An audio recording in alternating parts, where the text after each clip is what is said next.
Welcome to Poipet, a borderland caught between the neon glow of glitzy casinos and the starving ghosts clinging to the scent of money. They say casinos are where dreams go to die, but for Danny, it was the throne of Southeast Asia's darkest curse. Do you believe playing cards can read the future? Do you dare look straight at the faceless entities crawling all over the ceiling, waiting for your greed to peak, just to devour your life force? Grip your phone tight and dim your lights, because right now, the Hand of Thunder is officially being unleashed.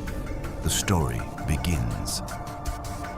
Danny's parents always told him the Poipet casino on the Cambodian border was a black hole that swallowed every dream.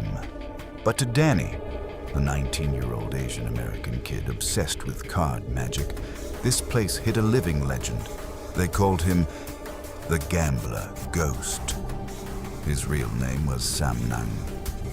The old man could read his opponent's cards out loud as if they were made of clear glass.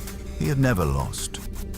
After 3 months of relentlessly wiping glasses, clearing ashtrays, and enduring the acrid stench of cigarette smoke, just to be an apprentice, Danny was finally taken in by Phlerng.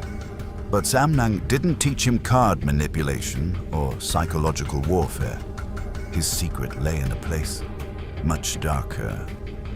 Every night before heading to the VIP tables, Phlerng would lock himself in the room at the end of the hallway, thick with the heavy scent of burning incense. Pressing his ear against the rotting wooden door, Danny would always hear murmurs in an ancient language, sharp as a razor blade ripping through the night.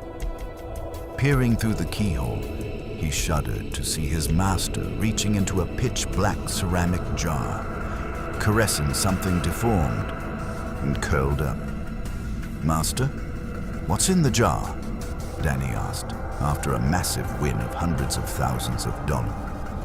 Phlerng turned around. His eyes were cloudy.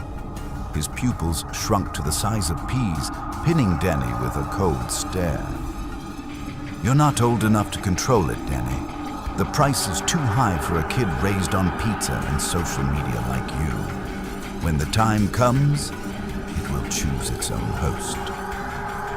That time came on a terrifying, stormy night, when streaks of blood-red lightning tore through the Poipet sky.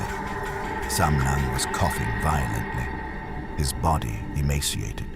His flesh had shriveled tight against his bones, like a living mummy overnight. He waved Danny over. On the table sat the black ceramic jar, trembling.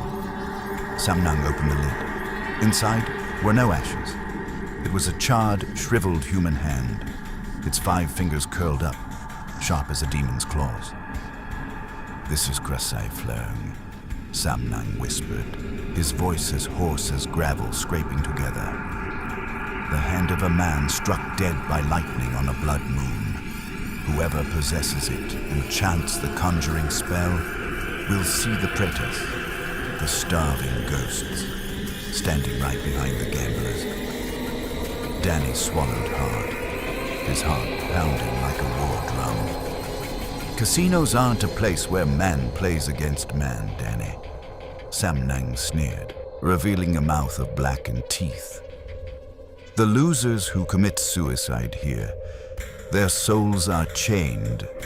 When a gambler places a bet, the starving ghosts swarming around will blind them, or whisper wrong numbers into their ears, to devour their luck. The one with this hand will see which card the dealer is flipping. You just have to bet the opposite, to sweep the board." Suddenly, Phlerng coughed up a mouthful of pitch-black blood. He grabbed Danny's shoulder, his skeletal fingers digging deep into the boy's flesh. "It's draining my life force. It needs a younger host, hotter blood. Touch it, Danny. You will be the king of the underworld." Youthful greed and curiosity surged. Danny looked at the charred hand. He thought about how cool and rich he would be walking down the avenues in America. Danny slowly reached into the jar, touching the dry, dead fingers. Crack boom! A massive jolt of electricity surged straight up Danny's spine. His ears rang, and a sinister, ghostly language was instantly seared into his brain. When Danny opened his eyes, the world had changed. Standing behind Sam Nang was not one, but dozens of gray, faceless ghosts. Their long, wispy arms were wrapped tightly around the old man's neck, choking out his final breaths. "Run! Danny!" Sam Nang wheezed. The curse had backfired on him. Terrified, Danny clutched the ceramic jar and bolted from the room. He ran straight into the Grand Casino lobby, sparkling with neon lights. But the sight before him made him want to vomit, now, through the eyes of the Hand of Thunder. The entire casino was drowning in a thick, suffocating, deathly aura. Behind every single gambler, a deformed, skin and bones, repulsive entity clung to their shoulders. One was licking a gambler's cheek. Another used its rotting fingers to cover a player's eyes. A massive, starving ghost, crawling along the drywall ceiling, suddenly snapped its broken neck downward. It stared straight at Danny. It knew. He could see it. New host! Horrifying whispers echoed from all directions. All the starving ghosts let go of the gamblers at once. They turned their blank faces and tore their mouths wide open, slitting all the way to their ears, toward Danny. They began to glide rapidly toward him, clutching the ceramic jar tightly. Danny ran for his life into the pouring rain and roaring thunder outside. He realized a terrifying truth. This hand gave him the power to see them and win, but in return, he had just become the only prime prey, hunted by every lonely, starving soul on this borderland. Stop. Do you hear the whispers? Danny is currently on a flight escaping back to America, with the black ceramic jar hidden in his backpack. The power of the Hand of Thunder is dormant, but the scent of Las Vegas money is about to wake it up. In your opinion, what is more terrifying? The horde of giant starving ghosts crawling on the casino ceiling, or the greed of the people Danny calls his best friends? Hit follow right now so you don't miss part 2, The Cursed Jar and the Betrayal of Greed.